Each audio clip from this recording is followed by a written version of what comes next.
S'asseoir dans la présence de Dieu 2 minutes. C'est un moment de prière. Il faut vous attendre à combattre. Amen. À prier. Demandez à tout le monde les chaises de devant, elles ne mordent pas les gens. Faites une sorte de petite concentration là, devant moi, comme ça. Petit groupe là. Comme ça, les personnes qui viennent après, elles vont pouvoir s'asseoir derrière. Voilà. Mettez-vous là. Là, comme ça. Comme ça, pendant que je parle, l'onction coule un peu. Oui, venez, il y a de la place là. Voilà. Il faut se rapprocher de l'onction. Amen. Ici aussi. Pas la peine d'aller loin, il faut venir là. Essayez de centrer un peu, voilà, au milieu. Voilà. L'onction, ça va voir aussi avec la distance, hein, des fois. OK? Voilà. C'est bon? OK. Ah bon? OK. C'est bon? Voilà, on va s'asseoir dans la présence de Dieu. On va prendre nos Bibles dans le livre de Romains, chapitre 9, verset 16. Alléluia. Romains, chapitre 9, verset 16.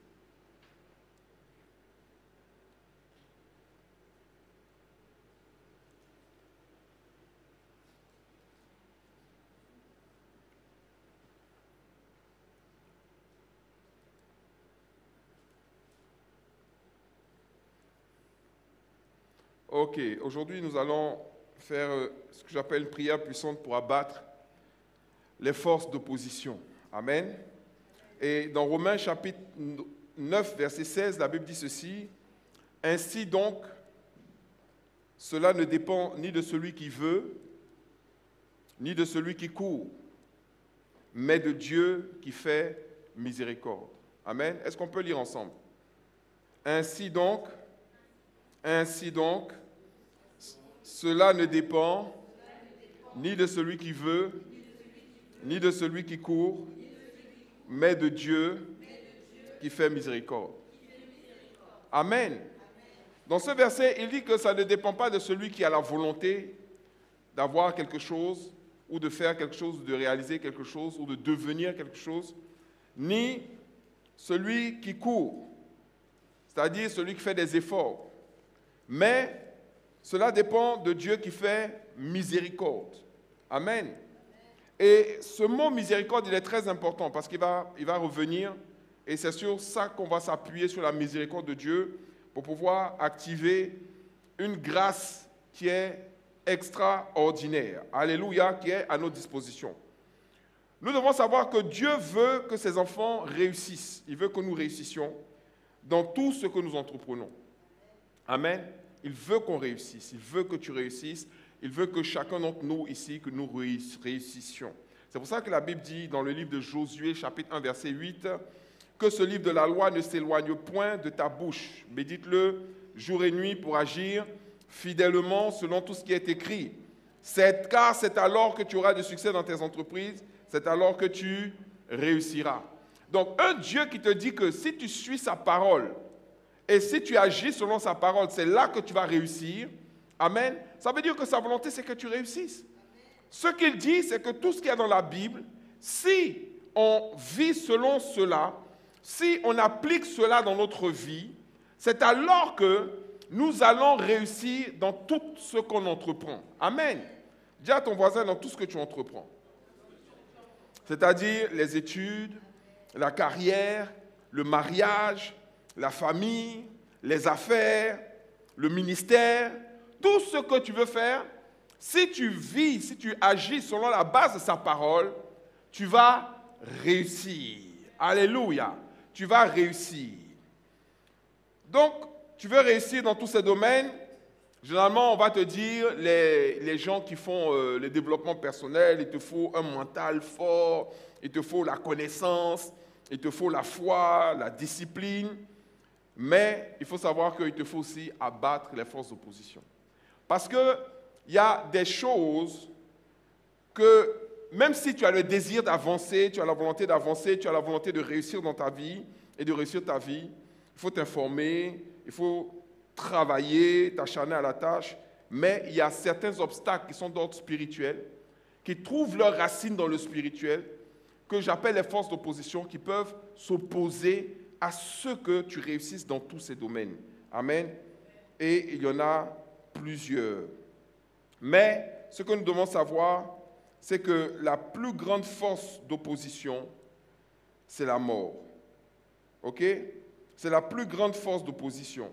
Mais avant cette force d'opposition, vous en avez d'autres. Vous avez par exemple la maladie, c'est une force d'opposition. La pauvreté, c'est une force d'opposition.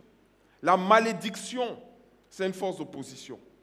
La malédiction peut agir, on l'a vu dans la vie de Jabez, qui était maudit et qui ne voyait pas sa vie avancer jusqu'à ce qu'il plaide auprès de Dieu et qu'il obtienne miséricorde. Alléluia. Qu'il obtienne miséricorde. Vous voyez, l'obtention de la miséricorde, c'est quelque chose d'hyper important. Amen. Je dois retrouver la définition de miséricorde. C'est hyper important dans la parole de Dieu.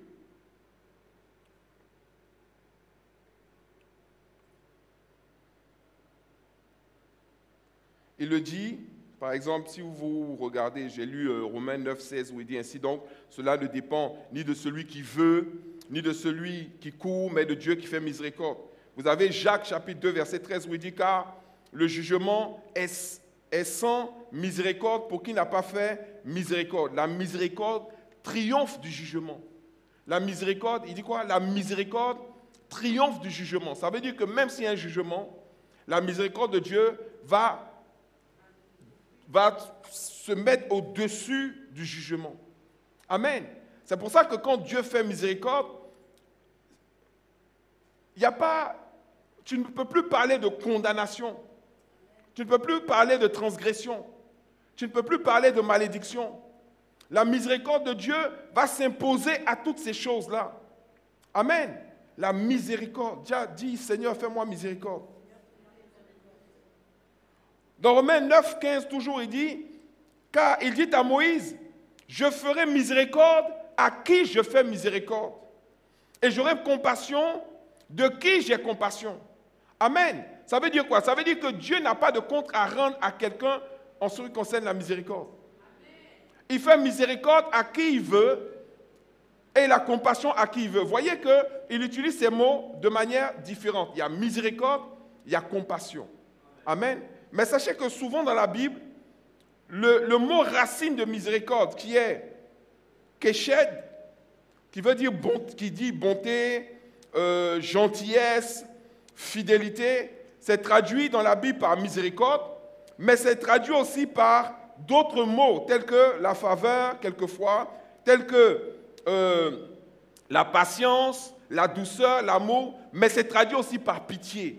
Et c'est là que les traducteurs de la Bible, surtout dans la version Louis II, nous ont un peu induits en erreur.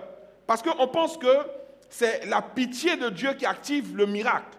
Mais ce n'est pas la pitié. Dieu ne veut pas qu'on implore sa pitié. Mais Dieu veut qu'on implore sa miséricorde.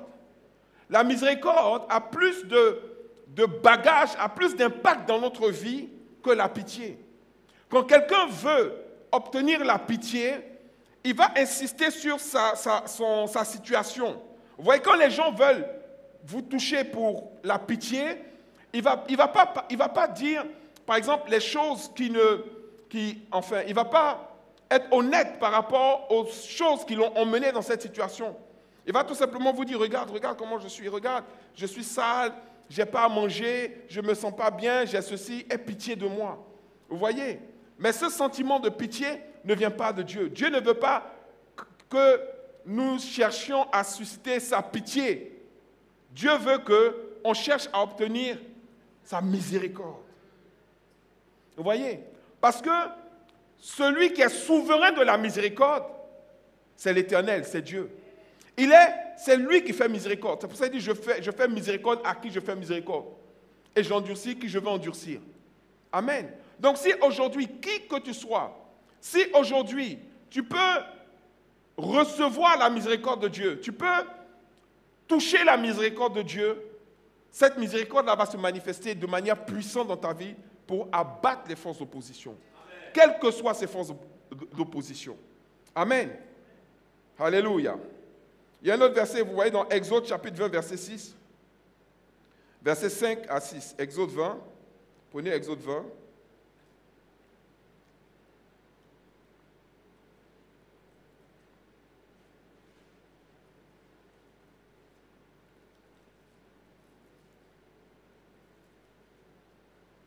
Exode chapitre 20.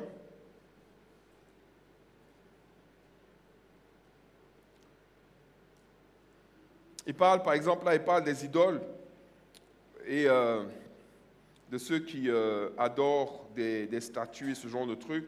Au verset 4, il dit, « Tu ne te feras point d'image taillée ni de représentation quelconque de choses qui sont en haut dans les cieux, qui sont en bas sur terre et qui sont dans les eaux plus bas que la terre. » Il dit, « Tu ne te prosterneras point devant elles et tu ne les serviras point, car moi, l'Éternel, ton Dieu, je suis un Dieu jaloux qui fait quoi? Qui punit l'iniquité des pères sur les enfants jusqu'à la troisième et la quatrième génération de ceux qui me haïssent. » Donc il dit, je peux m'opposer au succès des enfants jusqu'à 4 générations de ceux qui me haïssent. C'est-à-dire, Dieu considère le fait d'adorer d'autres dieux, de se faire des statues, d'adorer des statuettes et ce genre de choses comme étant une sorte de... L'idolâtrie, c'est une sorte de haine vis-à-vis de Dieu. S'attendre à être béni en dehors de la miséricorde et de la grâce de Dieu, c'est une sorte de tromperie en fait. Vous voyez? Et c'est pour ça qu'il dit, je suis un Dieu jaloux. C'est-à-dire, tu ne peux pas te tourner vers un autre Dieu pour pouvoir recevoir quelque chose. Amen. Et ensuite, il continue et il dit, et je fais miséricorde. Amen. Jusqu'à combien?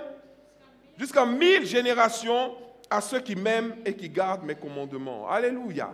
C'est-à-dire que la miséricorde de Dieu, elle est extraordinaire. Elle est puissante. Alléluia. Elle est puissante. Elle est puissante. Alléluia. Elle est puissante. Elle est extraordinaire. Gloire à Dieu. Et donc, il y a une manière de prier pour pouvoir toucher cette miséricorde.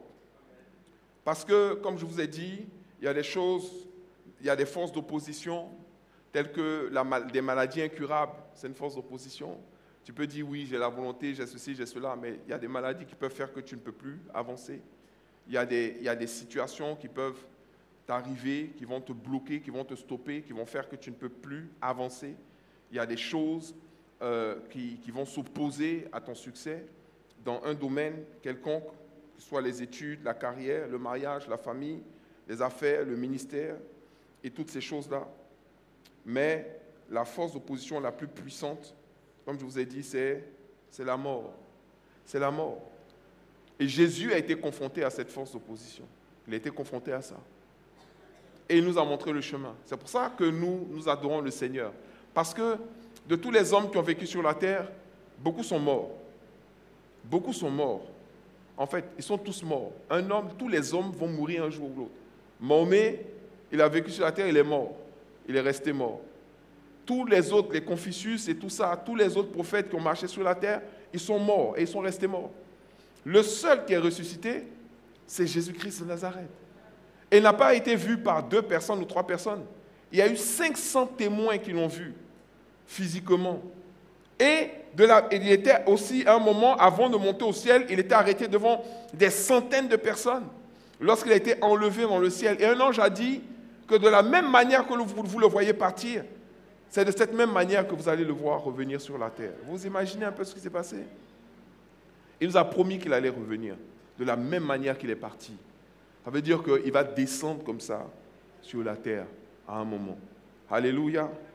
Et la Bible nous parle de Jésus. Et la Bible nous dit, concernant Jésus, dans Hébreux, chapitre 5, verset 7, la Bible nous dit, c'est lui, Hébreux 5,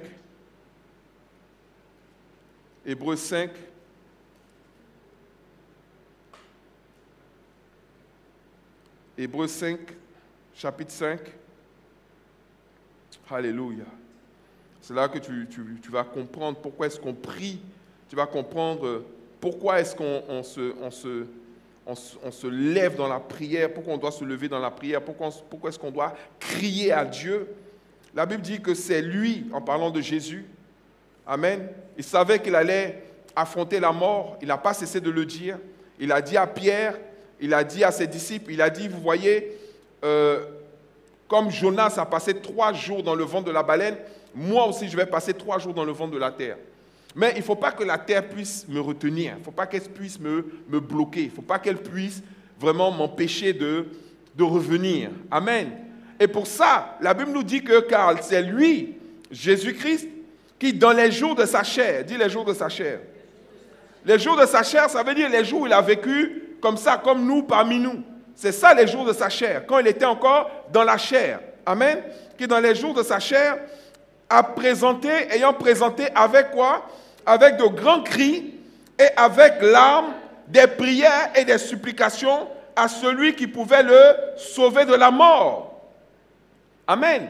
Donc, il y a quelqu'un qui peut te sauver de la mort. Et c'est l'Éternel des armées. Et comment il le fait? En te faisant miséricorde. C'est lui qui peut le faire. Et personne d'autre. C'est lui qui peut le faire et personne d'autre. Amen. Et la Bible dit que Jésus a été exaucé. À cause de quoi? De sa piété. Il a appris, bien qu'il fût fils, l'obéissance par les choses qu'il a souffertes et qui, après avoir été élevé à la perfection, est devenu pour nous tous, pour tous ceux qui lui obéissent, l'auteur d'un salut éternel. Alléluia. Donc, je vais te dire quelque chose. N'attends pas de mourir avant de prier. Parce que la Bible dit que c'est dans les jours de sa chair qu'il a crié à Dieu. C'est dans les jours de sa chair qu'il a invoqué le Seigneur. C'est dans les jours de sa chair qu'il a imploré Dieu avec des cris et avec des supplications. La prière violente n'est pas une option. La prière puissante n'est pas une option. Jésus l'a pratiquée. Donc nous devons la pratiquer. On doit sortir de la léthargie. On doit sortir de la froideur. On doit sortir de la passivité. On doit lutter comme si notre vie en dépendait. Vous savez pourquoi? Parce que notre vie en dépend. Il y a des situations, Dieu doit nous faire miséricorde. Si Dieu ne nous fait pas miséricorde, on est foutu. Si Dieu ne nous fait pas miséricorde, on est mort. Jésus, si Dieu n'agissait pas pour le sortir du tombeau, pour le sortir de la mort, tout était fini. Personne n'allait être sauvé sur la terre. Alléluia. Donc dans les jours de sa chair, il ne s'est pas endormi. Il ne s'est pas laissé distraire avec les choses du monde, avec la distraction du monde, avec les amusements du monde. Vous voyez, le diable est trop malin. Et de nos jours, qu'est-ce qu'il cherche à faire? Il cherche à nous distraire. Il cherche à nous distraire. Il n'y a jamais eu un moment où la distraction était aussi facile. Avant, au moins, il y a ne serait-ce que 30 ou 40 ans, les gens, pour pouvoir se distraire, ils étaient obligés de se déplacer, aller au cinéma. Les gens regardaient les informations au cinéma. Ils partaient, ils faisaient la queue, ils payaient l'entrée, ils s'asseyaient et ils regardaient les informations. Aujourd'hui, il y a 20 ans, et on était obligé il n'y a qu'à la maison qu'on pouvait regarder la télévision. Aujourd'hui, c'est dans notre main. La distraction est dans notre main. On peut se distraire dans le bus, dans le train. Même il y a des gens, vous les voyez, ils sont en train de marcher, ils ne regardent même pas la route. Ils sont en train de se distraire. Vous voyez? Donc, il envoie la distraction pour qu'on ne soit plus des hommes et des femmes de prière. Des personnes qui sont capables de pouvoir prier comme Jésus a prié pour pouvoir s'extraire de ce qu'on va voir tout à l'heure. Parce qu'il y a un roi qu'on appelle le roi prophète, qui s'appelle David, qui a expérimenté ce que Jésus a expérimenté. Il l'a vu. Et il a su le traduire à travers un psaume. Et c'est ce psaume-là qui va nous servir de point de prière ce soir pour pouvoir expérimenter la miséricorde de Dieu. Alléluia. Et donc, n'attends pas de mourir avant de prier parce que la miséricorde de Dieu nous sauve de la mort. Et donc, si la miséricorde de Dieu peut nous sauver de la mort, la miséricorde de Dieu peut nous sauver de tout. Alléluia. Dis encore, Seigneur, fais-moi miséricorde. Et nous allons prendre le psaume 69. Ça va nous servir de point de prière. Le psaume 69. Le psaume 69, c'est ce qu'on appelle, pour ceux qui étudient la Bible, c'est le 14e psaume messianique. On appelle ça un psaume messianique. Pourquoi on appelle ça un psaume messianique? On appelle cela un psaume messianique parce que c'est un psaume dans lequel David, si vous voulez, il y a comme Dieu permet que David vive une situation et à travers la situation que David vit et à travers la prière qu'il fait, il y a comme une assimilation, c'est-à-dire on ne fait plus la distinction entre le roi David et Jésus. Amen. Par rapport à une situation bien précise. Et dans le psaume 69, il est quand même assez long. Bon, je ne voulais pas le lire, mais je crois qu'il faut qu'on le lise quand même pour être dedans. Quoique j'ai sorti les points de prière de tout à l'heure dans le psaume 69. Attendez, hein. Je vais faire une manipulation. Ne pas déranger. Voilà.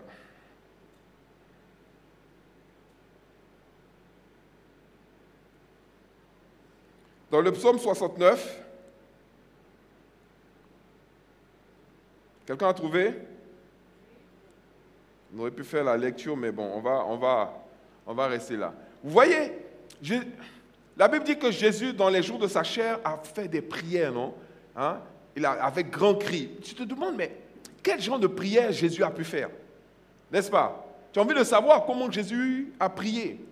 Maintenant, David, dans le psaume 69, parce que je vais vous dire une chose, tous ceux qui aiment la prière aiment les psaumes. Amen. Parce que les psaumes, ce sont des prières. Certes, chantées dans le temps, mais maintenant, ce n'est pas des prières chantées, c'est des prières avec des puissantes révélations.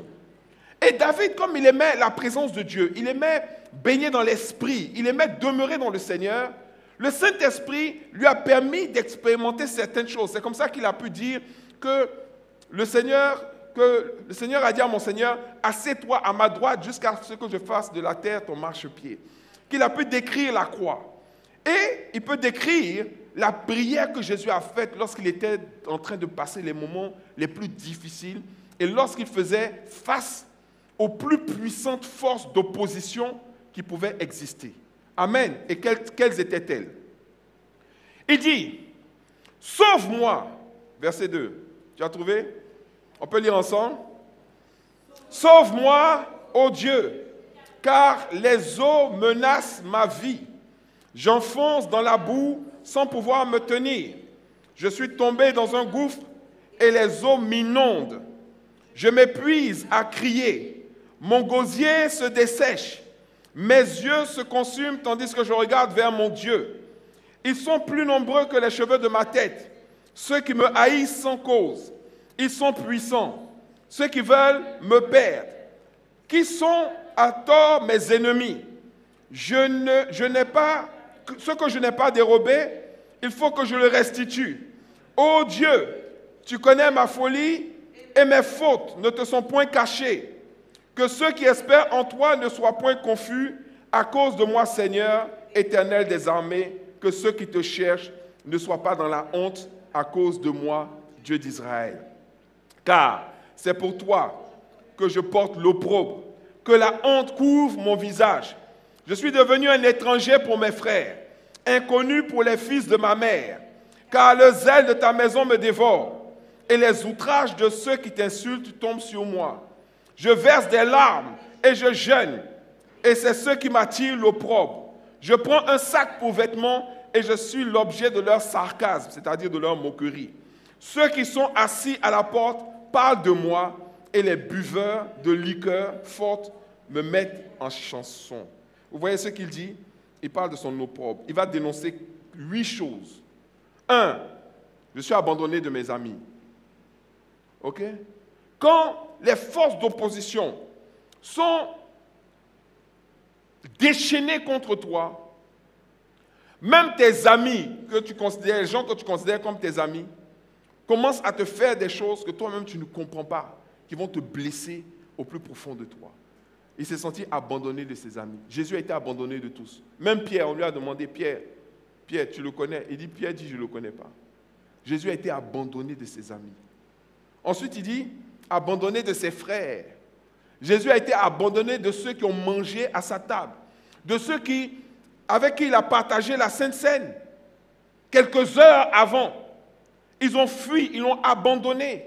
Donc, quand tu te sens abandonné, il ne faut pas pleurer, il ne faut pas te tourner vers ceux qui t'ont abandonné et leur demander, mais pourquoi tu m'as abandonné? Pourquoi tu as fait ci? Pourquoi tu as fait ça? Tu es en train de perdre ton temps. Ne cherche pas à les rattraper. Ne cherche pas à faire partie du groupe. Tourne-toi plutôt vers l'Éternel et dis-lui, Seigneur, fais-moi miséricorde.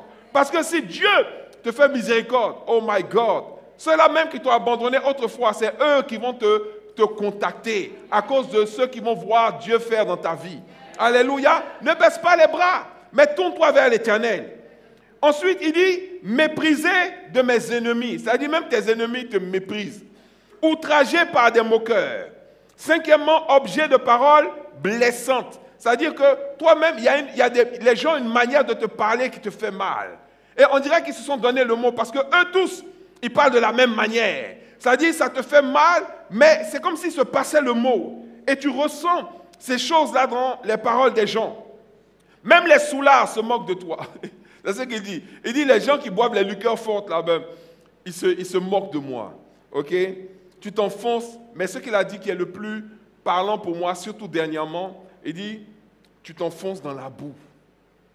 Vous avez vu, dernièrement, les gens sont allés, je crois que c'est en Allemagne, ils sont allés pour pouvoir chasser des gens qui manifestaient contre le charbon, un truc comme ça. Et les policiers sont arrivés et ils sont tombés dans une sorte de boue. C'est-à-dire, quand on parle de boue, là, quand tu es embourbé, hein, s'enfoncer dans la boue, c'est une boue qui est un peu molle façon. C'est-à-dire que quand tu marches dessus, plus tu te débats, plus tu t'enfonces. Un peu comme les sables mouvants. Mais c'est la boue.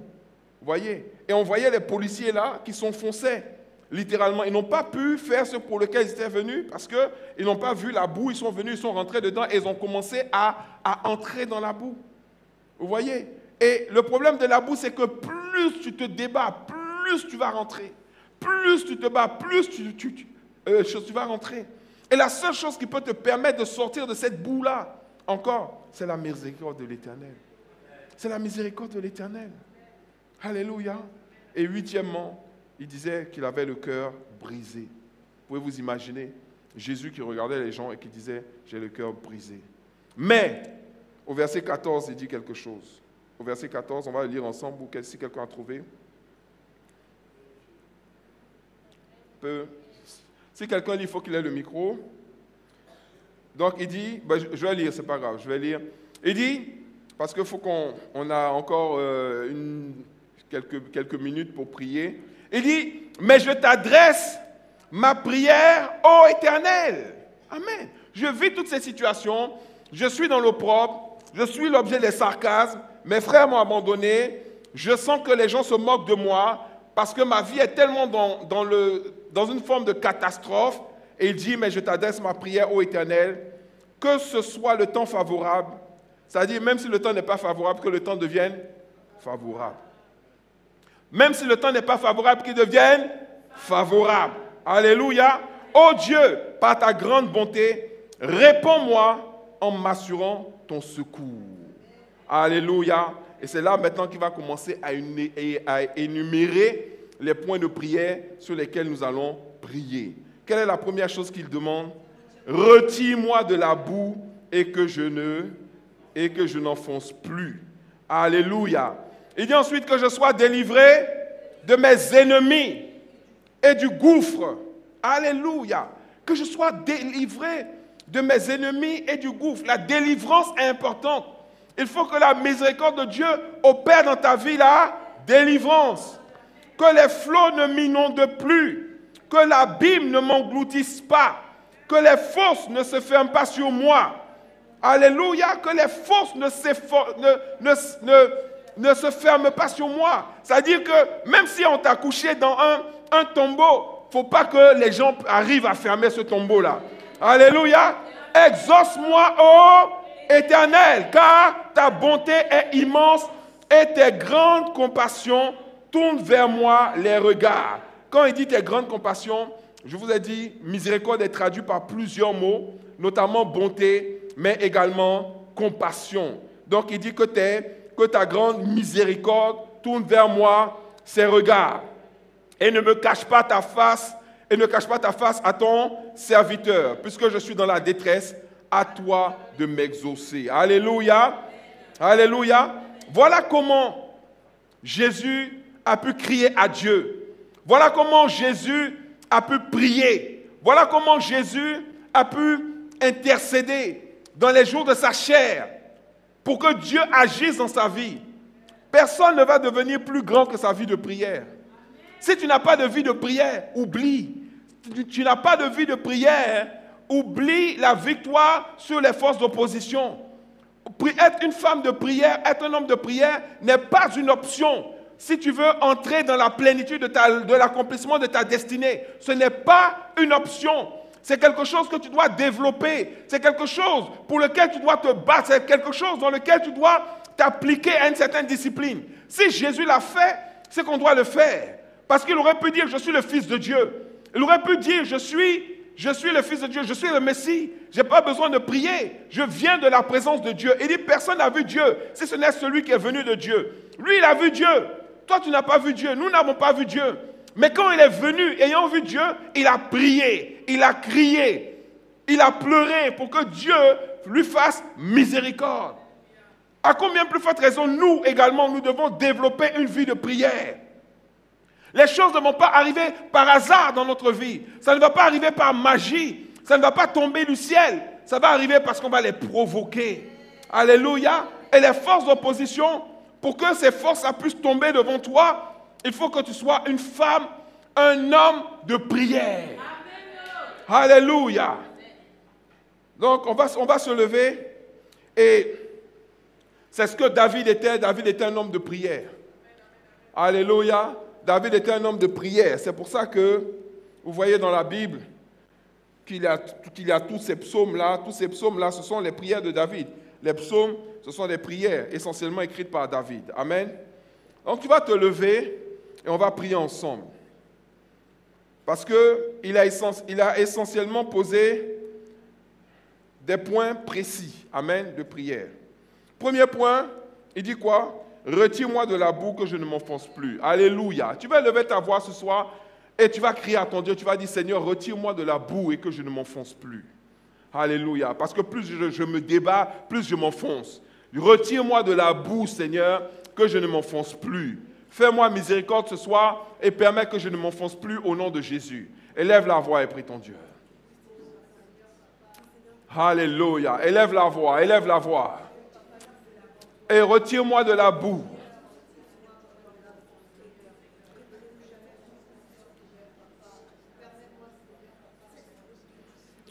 Alléluia. Alléluia. Retire-moi de la boue, Seigneur, et que je ne m'enfonce plus. Alléluia. Retire-moi de la boue, Seigneur, et que je ne m'enfonce plus au nom de Jésus. Retire-moi de la boue, Seigneur, et que je ne m'enfonce plus. Alléluia. Élève la voix ce soir. Alléluia. Ça, c'est le premier point. Il y en a 8 que j'ai pu sortir de là. Deuxième point, il dit, délivre-moi de mes ennemis. Les ennemis dont on parle ici, là, c'est les démons. Jésus, quand il disait « délivre-moi de mes ennemis », il n'était pas en train de lutter contre quelqu'un. Il était en train de lutter contre les esprits méchants qui voulaient le retenir en enfer, contre des puissances, des principautés, des dominations qui ont envoûté les pharisiens et tous ces gens-là qui voulaient la mort de Jésus. Alléluia. Si tu as des ennemis, que l'Éternel te fasse miséricorde et qu'il te délivre de tes ennemis au nom de Jésus. Alléluia. Élève la voix. Élève la voix ce soir. Délivre-moi de mes ennemis. Alléluia. Délivre-moi de mes ennemis. Peut-être que tu ne le sais pas, mais il y a des démons qui t'ont déclaré la guerre. Les démons sont tes ennemis. Les démons ne sont pas tes amis. Les démons sont tes ennemis. Délivre-moi de mes ennemis. Au nom de Jésus. Oh, Satarabaché. Brekatarabamaba. Riedekenderebosoria-mama.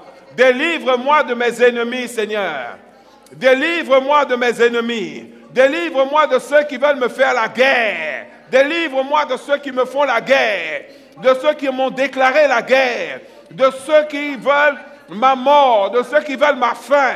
De ceux qui ne veulent pas me voir progresser. Qui ne veulent pas me voir avancer dans ma carrière, dans mes affaires, dans mon ministère, dans ma famille, dans mon mariage, dans mes études, dans mon ministère. Sache que pour chaque domaine, il y a des gens qui veulent s'ériger comme des ennemis. Ils veulent s'opposer à ce que tu puisses expérimenter le succès et la victoire que Dieu veut que tu expérimentes. Élève ta voix vers l'Éternel et demande-lui de te délivrer de tes ennemis. Alléluia. Jésus a prié pour être délivré de ses ennemis. Jésus a prié pour être délivré des manigances de ses ennemis.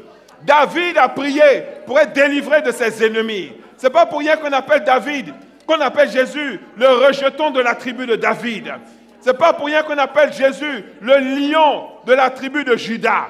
Alléluia. David étant aussi de la tribu de Juda. Alléluia.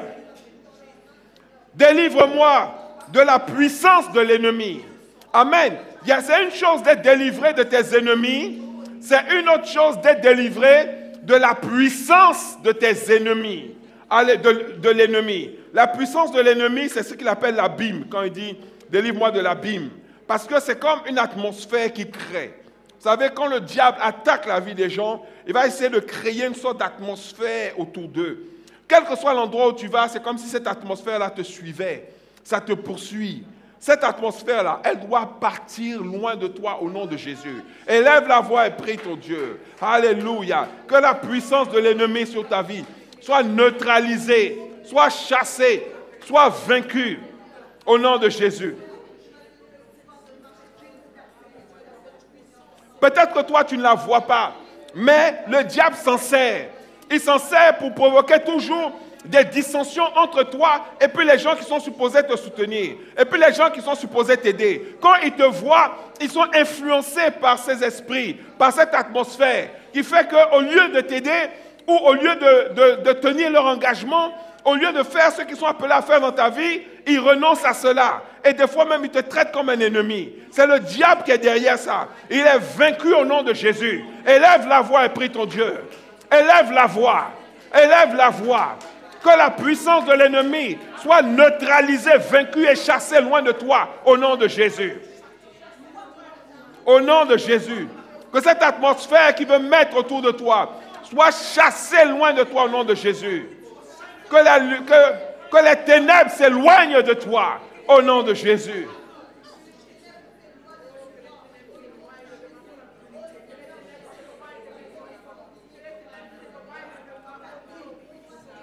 Oh rabababababa, rebrekete rebosoria babababache, dresendere mokotoria basakaya, rebrasanda rabashekes, redekendere boroto kia babababa, rebrasanda rekendere bache, dresete rebokotoria babababa, rebaradakanda rabashayanda. Délivre-moi de la puissance de l'ennemi. Alléluia. Alléluia. Troisième point, il dit, sors-moi de la fosse. Sors-moi de la fosse. La fosse, c'est la mort spirituelle. La fosse, c'est la mort spirituelle. Quand quelqu'un est dans la fosse, il est comme alourdi. Il est comme abattu. Il ne peut plus jeûner. Il ne peut plus prier. Il est fatigué. Il se lève fatigué. Il se couche fatigué. Il est comme alourdi. Ça veut dire que le diable, tu es pratiquement cuit là déjà. Tu es pratiquement dans une sorte de coma spirituel. Tu veux sortir de ce coma. On ne va pas t'enterrer. Il ne va pas t'enterrer. Le diable n'est pas suffisamment fort pour t'enterrer. Tu refuses cela au nom de Jésus. Sors-moi de la fosse au nom de Jésus. Élève la voix et prie ton Dieu ce soir. Alléluia. Sors-moi de la fosse. Sors-moi de la force au nom de Jésus. Sors-moi de la force au nom de Jésus. Toi-même, tu ne peux pas sortir de la force. Vous voyez, il y a des choses que Dieu nous demande de faire. Lève-toi, prie. Dieu nous demande de faire ces choses. Et il y a des choses que nous-mêmes, on ne peut pas faire. Il ne nous demande pas de le faire. C'est lui qui peut le faire.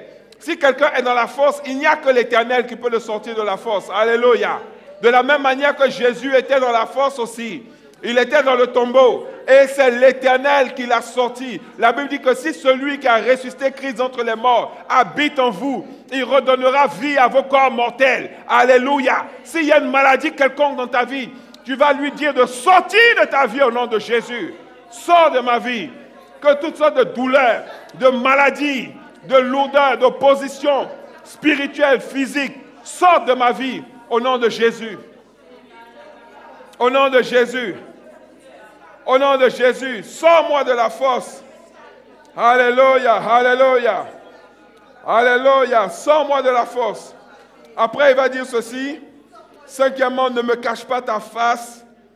Et il va dire, approche-toi de mon âme et délivre-la. Il demande à Dieu de s'approcher de son âme et de délivrer son âme. Alléluia. Parce que l'âme, c'est le siège des émotions. C'est le siège des sentiments. Vous voyez, des fois, il faut que Dieu puisse aussi avoir accès à tes émotions.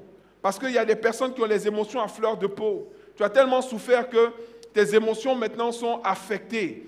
Tu es comme abattu au-dedans de toi. Et il dit, Seigneur, approche-toi de mon âme et délivre mon âme. Alléluia. Que je ne sois plus dans l'opprobre. Élève la voix également et demande à Dieu d'agir en ce sens dans ta vie au nom de Jésus. Alléluia. Approche-toi, délivre mon âme, Seigneur. Délivre mon âme. Guéris mon cœur brisé. Alléluia. Guéris mes émotions. Guéris mes sentiments. Il y a des personnes, ils ne savent pas à quel point leurs émotions sont affectées. Ils ne savent pas à quel point leurs émotions sont affectées par l'esprit de rejet. Ils se sentent rejetés d'eux-mêmes par l'esprit de peur. Ils ont peur de revivre ce qu'ils ont déjà vécu. Par une situation qui t'a vraiment fait avoir ce qu'on appelle une mauvaise opinion de toi. Ça low self-esteem. C'est-à-dire que tu te sens mal, tu te sens vraiment diminué. Alléluia. Élève la voix. Demande à Dieu de guérir ton âme au nom de Jésus. De guérir tes sentiments et de guérir tes émotions au nom de Jésus. Au nom de Jésus. Au nom de Jésus. Élève la voix. Élève la voix. Alléluia.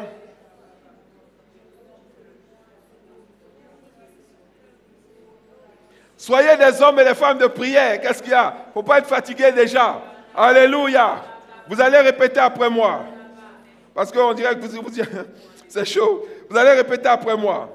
Je renverse les fondations de la méchanceté, de l'idolâtrie et de la sorcellerie autour de moi. Au nom de Jésus. Élève la voix et prie ton Dieu. Alléluia, tu répètes ça. Je renverse les fondations de la méchanceté, de l'idolâtrie et de la sorcellerie autour de moi. Au nom de Jésus. Les sorciers n'auront pas ma peau. Alléluia. Les méchants n'auront pas ma peau. Les idolâtres n'auront pas ma peau. Ils n'auront pas ma peau. Ils n'auront pas ma peau. Ceux qui maudissent les jours des gens, ils n'auront pas le dessus sur ma vie. Ceux qui maudissent la destinée des gens, ils n'auront pas le dernier mot. Je renverse leurs fondations. Je renverse leurs fondations. Je renverse ces fondations au nom de Jésus. Au nom de Jésus. Alléluia. Jésus nous a prévenu aussi que la colère de l'ennemi était dirigée contre les hommes de la terre et qu'il était descendu sur la terre animé d'une grande colère, sachant qu'il lui reste peu de temps.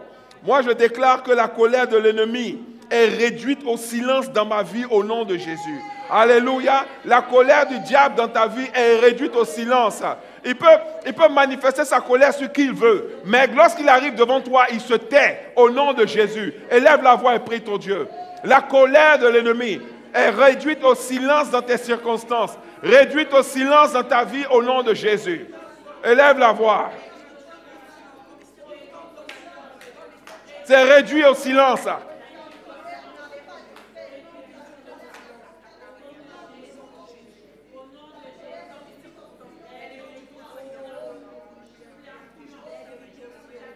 Impose-lui le silence.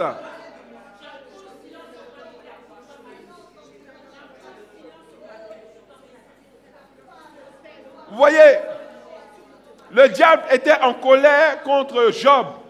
Il a fini par mettre la main sur Job. Mais Job a eu la victoire sur lui. Vous savez à cause de quoi? Vous savez à cause de quoi Job a eu la victoire sur Satan?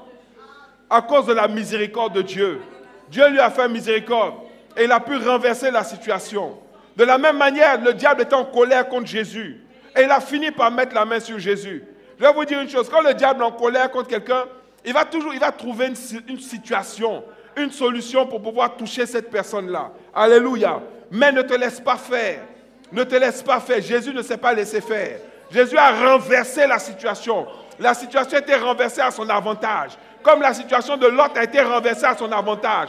Toute la colère que le diable envoie contre toi sera renversée à ton avantage au nom de Jésus. Élève la voix. Élève la voix. Élève la voix. Tu ne vas pas périr. Tu ne vas pas mourir. Tu ne seras pas détruite. Ce n'est pas ta fin. Dieu n'a pas dit son dernier mot. Dieu n'a pas dit son dernier mot. Dieu n'a pas dit son dernier mot. Dieu n'a pas dit son dernier mot dans ta vie. Il n'a pas dit son dernier mot. Alléluia. Toute sa colère sera renversée. Elle est renversée au nom de Jésus. Au nom de Jésus. Elle est renversée au nom de Jésus. Alléluia. Répète après moi que les cohortes sataniques qui travaillent contre ma vie tombent au nom de Jésus. Alléluia. Élève la voix.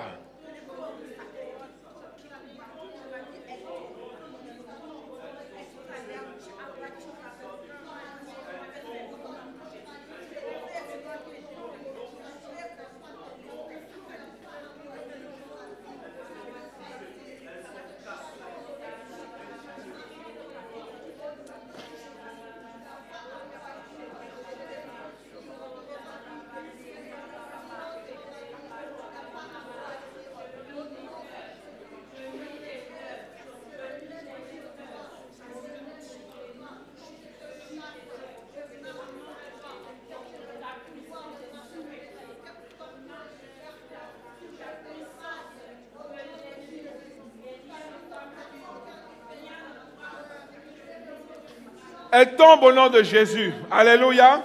Essayez de vous rapprocher un peu de moi. On va faire les autres points de prière ensemble. On va faire les autres points de prière. Essayez de vous rapprocher un peu. Tu vas répéter après moi.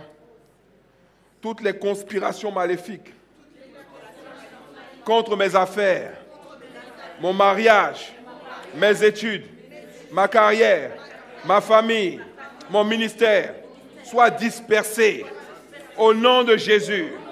Que toutes les conspirations maléfiques contre mes affaires, mon mariage, mes études, ma carrière, ma famille, mon ministère, soient dispersées. S'il y a quelque chose d'autre sur lequel tu veux prier, élève la voix. Alléluia. Toutes les conspirations maléfiques contre, et tu dis ce que tu veux. Alléluia. S'il y a des conspirations contre ces choses, contre ces domaines, tu les exposes maintenant. Tu les exposes maintenant. Qu'elles soient dispersées au nom de Jésus. Qu'elles soient dispersées au nom de Jésus. Qu'elles soient dispersées au nom de Jésus.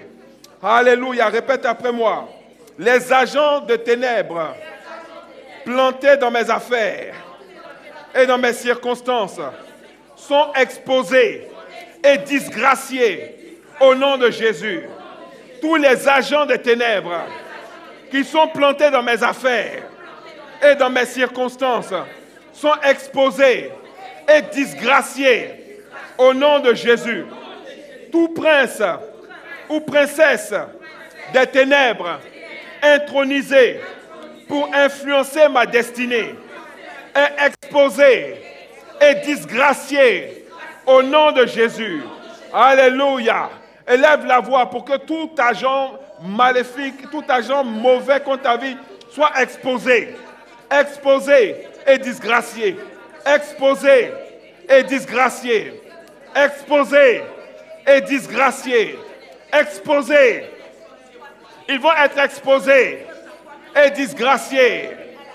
Au nom de Jésus. Au nom de Jésus. Au nom de Jésus. Que les anges du Seigneur en mission pour les saints, soutiennent mes actions, mes entreprises et ma vie, au nom de Jésus. Alléluia. Essaie de voir ces anges-là, vois tes affaires, vois tes entreprises, vois les domaines dans lesquels tu veux que ces anges-là puissent agir, que dans les domaines dans lesquels tu veux que ces anges puissent se manifester. Parce que la Bible, Dieu a mis à notre disposition des anges qui sont en mission pour lui, à notre bénéfice. Que ces anges-là agissent dans tes actions, te soutiennent dans tes actions, te soutiennent dans tes affaires. La Bible dit qu'il va ordonner à tes anges de te porter afin que tes pieds ne heurtent une pierre. Qu'ils te gardent, qu'ils te protègent. Que le service de sécurité du ciel soit à ton avantage. Que le service de sécurité du ciel soit à ton avantage. Qu'il travaille pour toi. Qu'il travaille pour ton intégrité physique. Qu'il travaille pour ton intégrité spirituelle. Que toute action de l'ennemi dirigée contre toi soit détournée, déjouée, renversée. Au nom de Jésus. Alléluia. Qu'il travaille pour toi. Qu'il travaille pour toi. Dans tes circonstances, dans tes actions, dans tes entreprises, dans tes projets. Dans tes projets, tu vois tes projets, que les anges agissent, qu'ils agissent dans ton travail, qu'ils agissent dans les réunions du COMEX, qu'ils agissent auprès de tes patrons, qu'ils agissent auprès des décideurs, qu'ils agissent auprès des marchés, qu'ils agissent auprès des nations, qu'ils agissent auprès de tes investissements, qu'ils agissent auprès des autorisations, qu'ils agissent auprès des bourses, qu'ils agissent auprès des sélections, mais qu'ils agissent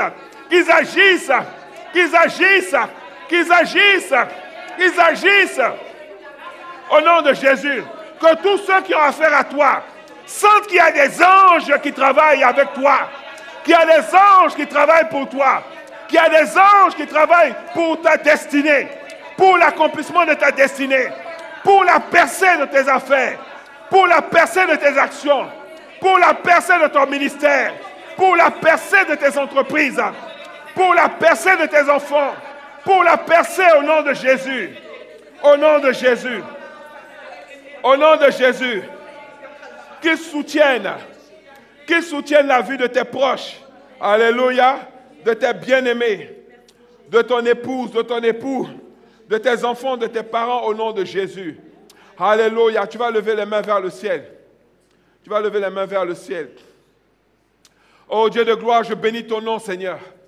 Parce que c'est toi qui nous fais miséricorde. Cette miséricorde, elle est précieuse. Elle est spéciale. En anglais, on dit genuine. Elle est précieuse. Elle est particulière. Et aujourd'hui, Seigneur, j'invoque ta miséricorde dans la vie de tes enfants. À plusieurs reprises, Seigneur mon Dieu, tu as fait miséricorde dans la Bible. À plusieurs reprises, certains ont imploré ta miséricorde. La Bible dit que l'aveugle Bartimée implorait ta miséricorde. Il disait, Seigneur, fais-moi miséricorde. Et la foule le pressait de se taire. Lui disait de se taire. Mais lui, il a crié, fais-moi miséricorde. Alléluia. Et tu lui as fait miséricorde. Tu as fait miséricorde à tant de personnes. Des personnes, Seigneur mon Dieu, qui ont baigné dans la boue, qui ont pataugé dans la boue, qui avaient du mal à s'extirper de la boue dans laquelle ils étaient. Cette boue qui, lorsque tu veux t'en sortir, t'attire encore plus. Quand quelqu'un est dans la boue, seule la miséricorde de l'Éternel peut l'en sortir. Seigneur mon Dieu, aujourd'hui je t'invoque pour que ceux qui veulent nous ensevelir, ceux qui veulent nous retenir, ceux qui veulent nous empêcher véritablement de pouvoir expérimenter ta grâce, de pouvoir expérimenter tes bénédictions, de pouvoir avoir cette vie fructueuse qui porte du fruit et du fruit qui demeure, qui sont en action contre notre vie. Je prie, Seigneur mon Dieu, au nom de Jésus, que tu nous fasses miséricorde. Ne regarde pas, Seigneur mon Dieu, à notre attitude. Ne regarde pas, Seigneur mon Dieu, à nos erreurs. Ne regarde pas, Seigneur mon Dieu, à nos péchés. Ne regarde pas, Seigneur mon Dieu, à ce qu'on mérite ou pas, Seigneur. Mais fais-nous miséricorde. Fais-nous miséricorde, Seigneur mon Dieu. Fais-nous miséricorde au nom de Jésus. Exerce ta miséricorde dans notre vie. Exerce ta miséricorde. Et que notre situation puisse passer des ténèbres à la lumière. Alléluia. puissent passer des ténèbres à la lumière, de la mort à la vie, de la pauvreté à la prospérité. Le diable veut mettre un arrêt à ta progression, à ta percée. Mais moi, je déclare qu'il n'y aura pas d'arrêt. Le seul qui sera arrêté, c'est le diable lui-même. Si c'est le diable lui-même, c'est lui qui sera arrêté. Si tu le crois, dis Amen, Amen, Amen. Amen, Amen, Amen. Le diable sera arrêté dans ta vie. Au nom de Jésus. Alléluia. Il est arrêté dans nos vies. Il est arrêté dans cette église. Il est arrêté dans ce ministère. Ses œuvres sont arrêtées, stoppées net. Au nom de Jésus. Il ne prospérera pas. Il ne prospérera plus dans ta vie. Alléluia. À partir de maintenant, c'est l'Éternel des armées, la grâce de Dieu, la miséricorde de Dieu qui va progresser dans ta vie. Dieu te fait miséricorde. Il fait miséricorde à ta vie, il fait miséricorde à ta famille, il fait miséricorde à tes enfants. Au nom de Jésus, dis Amen, Amen, Amen. Alléluia, acclame ton Dieu bien fort. Alléluia, bénis son nom. Alléluia, on bénit son nom. Gloire à Dieu, on va s'asseoir dans sa présence. Alléluia. Alléluia. Il faut que tu apprennes à prier comme ça. Amen.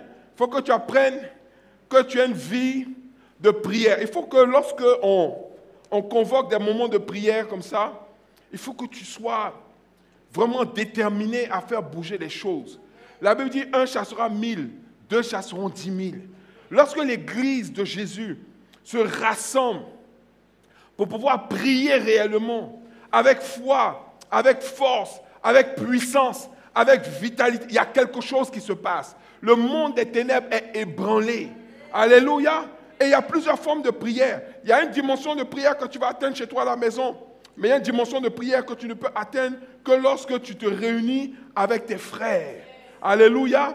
Et qu'on prie comme ça. Et il n'y a pas que les prières de combat. Il y a des prières de consécration, des prières de dédicace. Mais aujourd'hui, c'est une prière, c'est un exemple de prière de combat. Alléluia. Apprends à prier comme ça. Si tu veux il y a des moments où tu vas arriver dans ta vie où tu vas voir que les portes sont fermées. Tu n'as pas de relation. Tu connais pas Macron. Tu ne connais pas le ministre de je ne sais pas quoi. Tu ne connais pas de juge. Même si on te dit, on voit un avocat, tu ne connais pas d'avocat. La seule personne qui peut intervenir dans ta situation, c'est la miséricorde de Dieu. C'est Dieu qui peut intervenir. Alléluia. Ce jour-là, même si les portes là donc sont blindées, Dieu a fait tomber les murs de Jéricho. Il n'y a pas un blindage qui ne va pas tomber devant ta vie. Alléluia. Alléluia. Et c'est la prière qui va débloquer la situation, décanter. On te dit, tu dis, mais c'est quoi la réponse? On te dit, c'est non. Tu dis, ah bon, je reviens. Tu viens encore. Regardez, il y a un prophète. Il a prié pour que la pluie arrête de tomber. Tellement sa prière a marché. Maintenant, il veut la pluie maintenant. Il a dû prier 7 fois avant de voir un petit nuage apparaître pour que la pluie puisse revenir. Et il dit à son serviteur, va voir, regarde, mets-toi sur la montagne, regarde au fond. Est-ce que tu vois quelque chose? Il dit, vrai, je ne vois rien. Il dit, bon, attends. Il bombarde encore. Il dit, va, regarde. Le gars, il regarde. Il dit, non, je ne vois rien. Il a fait la 7e fois, il dit, je vois un petit nuage. Il dit, c'est bon, le ciel est ouvert. Alléluia! Alléluia! C'est ce que la Bible dit. Élie était un homme comme nous, mais il a prié. Et il n'a plus eu de pluie sur la terre pendant 3 ans et demi. Et quand les gens ont prié Dieu pour dire, Seigneur, Seigneur, fais venir la pluie, Dieu dit, allez demander à Élie. C'est sa prière. Oh my God! Alléluia! Ta prière doit prévaloir. Ta prière doit prévaloir. Lui plaide sa cause. Toi, tu plaides ta cause. Mais parce que toi, tu es une femme de prière, un homme de prière. Toi, que ta cause là, c'est ça qui va passer devant lui. Alléluia! Alléluia! Alléluia! Dieu a établi des hiérarchies dans la prière. Tout le monde n'a pas le même niveau de prière. C'est pour ça qu'une fois, il a dit, devant une situation, il dit, même si Moïse et Élie prient pour cette situation-là, ça ne va pas changer. Pour te dire qu'il y a des dimensions, il y a des choses, quand certaines personnes prient pour ça, la situation, elle est débloquée. Pourquoi? Parce qu'ils ont amené leur vie de prière à un certain niveau. Tu vois? Et quelqu'un me demandait, mais c'est quoi? Pourquoi on dit les jeux vidéo sont mauvais? Mon frère, tu ne peux pas être bon en jeux vidéo et bon dans la prière en même temps. Tu ne peux pas. Tu ne peux pas regarder toutes les séries Netflix, être à jour des séries et puis être un homme ou une femme de prière. Ça n'existe pas. Il faut que tu choisisses. Ou tu es un homme et une femme de prière, ou tu es dans l'entertainment, dans le divertissement. Mais moi, j'ai choisi d'être un homme de prière. Et cette église-là sera remplie d'hommes et de femmes de prière. Alléluia. Il y a des gens, vous voyez, ce soir, si on avait dit soirée de louange et d'adoration, on invitait un groupe musical, les gens allaient venir en pagaille parce qu'ils veulent venir danser. Non, les enfants de Dieu doivent venir prier. Jésus a dit, ma maison sera une maison de prière. Alléluia. Soyez des hommes et des femmes de prière, je vous assure. Alléluia. Alléluia. Merci Seigneur. Tu vas bénir le nom du Seigneur ce soir. Amen. Bénis son nom et scelle ces prières-là dans ta vie au nom de Jésus. Scelle ces prières dans ta vie. Maintenant, si tu as, Dieu te met à cœur de faire une offrande, tu vas lever la main pour avoir une enveloppe, pour te donner une enveloppe pour que tu puisses faire ton offrande. Alléluia. Ici, il y a des personnes qui nous suivent sur Internet, qui veulent aussi sur la base des points de prière, des prières qui ont été faites, vous voulez soutenir ce ministère, vous voulez semer, vous avez des informations qui apparaissent sur l'écran, vous pouvez semer via PayPal et via notre site Internet. Alléluia, alléluia. C'est bon d'apporter dans la maison de Dieu, c'est bon de soutenir l'œuvre, de soutenir le ministère. Quand tu as fini de faire une prière comme ça, il faut l'arroser. Alléluia. Surtout quand tu as prié à l'église. Si tu avais prié à la maison, tu peux faire une action de grâce. Amen. Quand tu as fini, tu prends toi-même une enveloppe dans ta maison, tu mets une offrande dedans. Quand tu amènes à l'église, tu dis c'est mon action de grâce. C'est bon de sceller. On ne te demande pas un montant particulier. Hein. Ce que tu as, c'est ce que tu donnes. Amen. Pour dire à Dieu, Seigneur, maintenant là, je vais accompagner avec mon sang. Maintenant, on ne te demande pas de couper tes veines pour verser ton sang. Non, il y a ton sang dans ton argent. Alléluia. Tu as un peu de sang dans ton argent. Parce que c'est ton temps, c'est ton énergie. C'est le temps que tu as pris. C'est ça, c'est pour ça que tu fais la semence, parce que tu veux être en contact, c'est comme un sacrifice. Alléluia. Alléluia. On va se lever avec nos offrandes. Et tu vas encore demander ce soir à Dieu, Seigneur, fais-moi miséricorde. Alléluia. Ne pense pas que tu es en train d'enrichir Dieu. Non, Dieu est en train de t'enrichir. Tu as plus besoin de la miséricorde de Dieu que Dieu a besoin de ton argent. Alléluia. En fait, Dieu n'a pas besoin de ton argent, mais nous avons besoin de ton argent pour payer les factures. Mais Dieu peut te faire miséricorde pour que ta vie prenne une direction différente. Une direction différente. C'était une direction que toi-même tu sentais qui ne t'emmenait pas dans la bonne direction, dans le bon endroit. Mais Dieu peut non seulement il te faire miséricorde pour te ramener sur le bon chemin, mais Dieu peut te faire miséricorde aussi pour racheter le temps. Alléluia. Ça, c'est une autre dimension de la miséricorde de Dieu. Te permet de racheter le temps. De racheter le temps. Les gens ont travaillé pendant 10 ans, ils ont pris de l'avance sur toi. Mais Dieu dit, je te fais rattraper cela. Alléluia, je te fais rattraper cela. Peut-être que lui, il a fini de construire sa maison. Il te dit, regarde ce que j'ai pu construire, regarde ce que j'ai pu faire. Il me reste que 10 ans de crédit à payer. Mais Dieu va permettre que tu payes ta maison cash au nom de Jésus.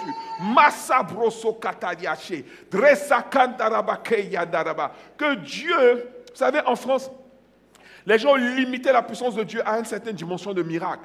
Mais il y a des dimensions de miracle que les gens voient au Nigeria, une dimension de miracle que les gens voient au Ghana, une dimension de miracle que les gens voient en Côte d'Ivoire. Mais pourquoi est-ce que cette dimension de miracle-là, pourquoi ça s'arrête à Orly ou bien à Charles de Gaulle? Je déclare que cette dimension de miracle-là va se manifester aussi ici à Paris pour toi, au nom de Jésus. Alléluia. Alléluia. Seigneur, bénis ces offrandes, bénis ton peuple. Sanctifie nos offrandes au nom de Jésus. Vous pouvez les apporter dans la maison du Seigneur. Alléluia. Dis Seigneur, au moment où tu mets ton offrande, tu dis Seigneur, fais-moi miséricorde. Alléluia.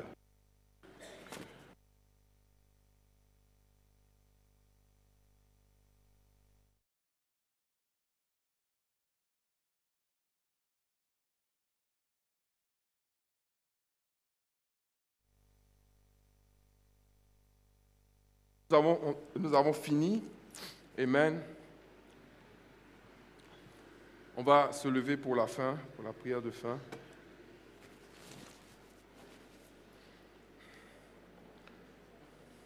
Attends-toi à amener des témoignages. Amen. Sur le jeûne et prière de 5 jours que nous avons fait, Dieu a agi dans la vie de plusieurs personnes. Il y a des gens qui m'ont donné des témoignages. Préparez vos témoignages, vous allez les donner aussi pour que les autres puissent en profiter. Parce qu'on vient me dire, ah, pasteur, voilà ce que Dieu a fait. Les frères, ils ont besoin d'entendre ça aussi.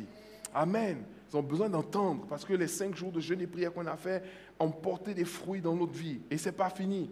Cette prière d'aujourd'hui, Dieu va te faire miséricorde au nom de Jésus. Alléluia. Et on ne va pas s'arrêter là. J'ai dit, la dernière semaine de chaque mois, on fait 5 jours de prière, de jeûne et prière. Donc ce mois encore, on aura 5 jours de jeûne et prière. Si vous voulez les dates, je regarde ça rapidement, je vous dis. Amen. Tu réserves ça, il ne faut pas lâcher. Dis à ton voisin, on ne lâche rien. Amen. Donc ça sera lundi 20, mardi 21, mercredi 22, jeudi 23 et vendredi 24 février, on sera en jeûne et prière. Amen. Et le prochain prière puissante, on va le faire dans le mois de mars. Ça sera le 2e vendredi du mois de mars, c'est-à-dire le 10 mars. Alléluia. Tu ne lâches rien. Amen. Et 10 mars, là, cette fois-ci, on veut que tu invites des gens pour venir prier. Tu leur dis, arrête la distraction, viens prier. Amen. Laisse les séries télé. Viens, on va prier. Parce qu'on doit prier, on doit devenir des hommes et des femmes de prière. Amen. Lève les mains vers le ciel pour la bénédiction. Père, je te rends grâce parce que tu nous as visités encore aujourd'hui. Et les fruits ne vont faire que grandir au nom de Jésus. Même l'atmosphère dans cette église, elle va changer. Pendant les temps de louange, pendant les temps d'adoration, pendant les temps d'intercession, pendant le temps du message, pendant les temps de prière, je prie Seigneur que tu nous connectes au ciel directement, que tout ce qui est de la chair tombe, mais que tout ce qui est de l'esprit s'élève, que l'atmosphère soit littéralement transformée, renversée, changée, Seigneur mon Dieu, lorsque nous entrons dans ce lieu.